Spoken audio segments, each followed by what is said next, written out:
Mga ka-Republic, sa December 11 pa magdidebut si Troy Rosario sa Ginebra, samantalang nakaliskisa na sina Wami Chongson at Andre Cahilig sa unang laro ng SMB laban sa Phoenix. Maganda ang naging performance ng dalawang former G players sa kanilang debut sa Birmen at dahil dito, lumakas na naman ang ingay ng mga buzzers ni Al Francis Chua. Ini-incubate lang daw sa farm team ang magagaling na player tapos ay aanihin na ng SMC. At kapag nakapagpakita rin ng magandang performance itong bagong Gin Kings na si Troy Rosario, naku po, lalong babakbakan ng mga talangkang haters ang mabait at mahusay na Ginebra team manager. Pag-uusapan po natin yan, pero bago ang lahat ay maglalambing po ako sa inyo na isubscribe ninyo itong ating channel. At kung di masyadong makakaabala ay i-like at paki-share na rin ninyo. Malaking bagay po yan sa aming mga vlogger. Maraming salamat.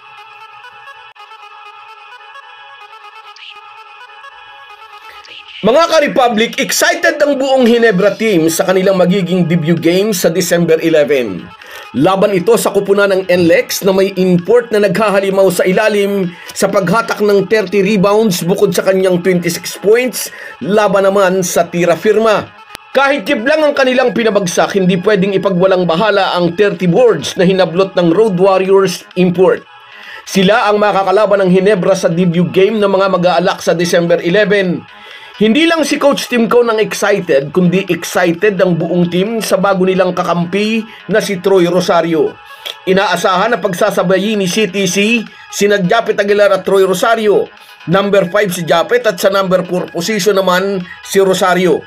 At dahil nga sa pagdating ni Troy Rosario sa Barangay Ginebra, makababalik na si Justin Brownlee sa small forward position kung saan ay doon siya pinakakomportable. Sa Governor's Cup Finals, na puwersa si JB na lumarong number 4, number 5 pa nga kung minsan dahil sa kakulangan sa big man ng Ginebra.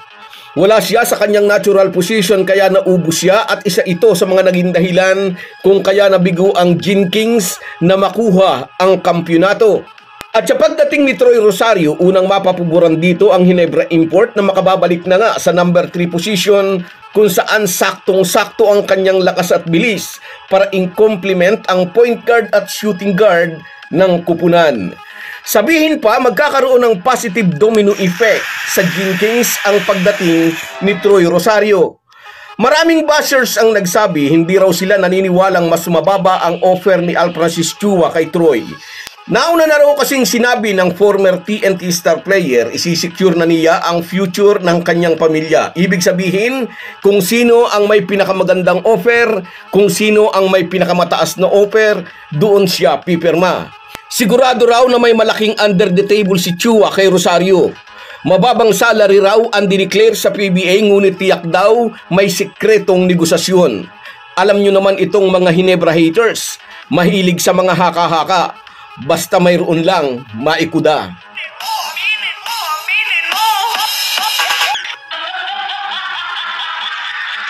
Hindi lang kay Troy Rosario napatunayan ang husay ni Al Francis Chua bilang team official at bilang sports director ng SMC.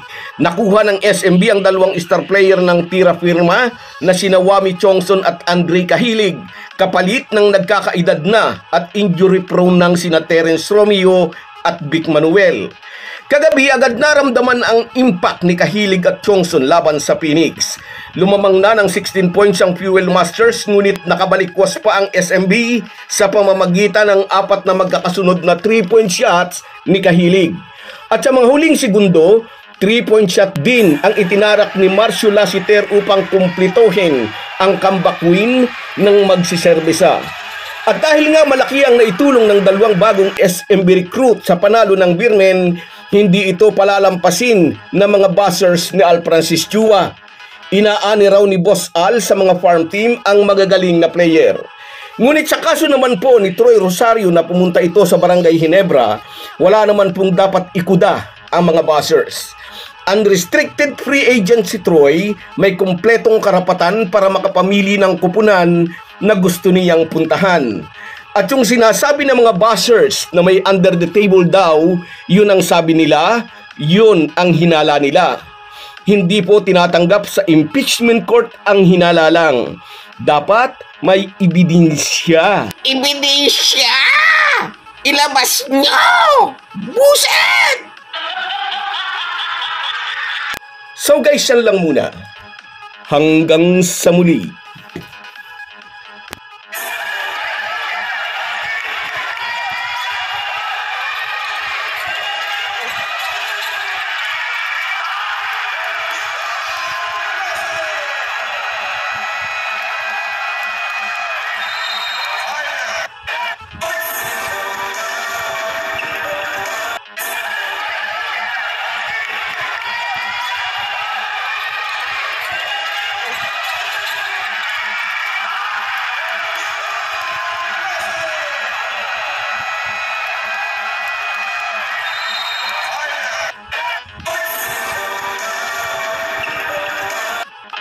Kung wala po kayong mga viewers namin ay walang magtatagumpay na vlogger.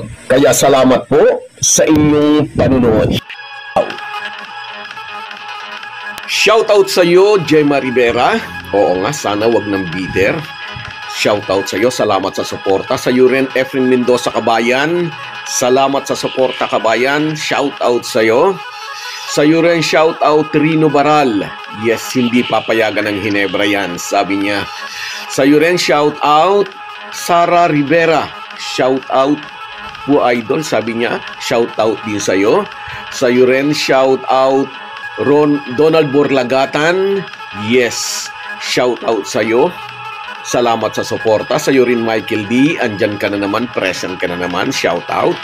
Sa iyo rin, shoutout sa iyo, Olivia Istobo. Yes, masakit sa loob ni Rosario noon. Ngayon nakaganti na siya. Kayo rin, shout out Rosemary Orlanda. Salamat po sa suporta. Sa iyo rin, Liza Maloy. Salamat, idol. Lagi kang nanonood ng vlog ko. Sa iyo rin, shout out Rodantes Sabida. Shout out sa iyo, idol. Sa iyo rin, shout out Nawi Danganan. Oo nga, walang isang salita itong Mikey eh. Hindi dapat pagtiwalaan. At sa iyo, Scout Ranger, salamat, idol. At sa iyo rin, Robert Monte, salamat sa inyong lahat. Kahit gaano po tayo kabisi, ay huwag po nating kalimutan ang ating buhay espiritual. Lagi po tayong magpasalamat sa bawat araw na dagdag sa ating buhay. Malaki po ang maitutulong ng pananalangin araw-araw. Isang paalala po mula sa inyong Halo Halo Sports Republic.